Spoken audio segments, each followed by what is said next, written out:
ko lagi ay long sleeves na t-shirt at faded na lonta. Pero noong makilala kita, nagbagong bigla ang aking timpla. Natutuwa ko na magpariban at mag-ahit ng kilay at least once a month. Hindi ko alam kung anong meron ka na sa akin ay nagpalambot ng bigla. Sinong mag-aakalang lalaki pala ang bibiyag sa tulad kong tigreng gala. Kahit ako'y titibo-tibo, puso ko ay titibok-tibok pa rin sa'yo.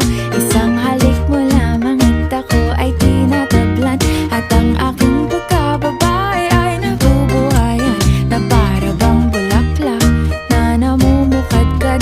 Dahil alaga mo sa dilig at katamtamang sikat ng araw-araw mong pag-ibig sa aking buhay.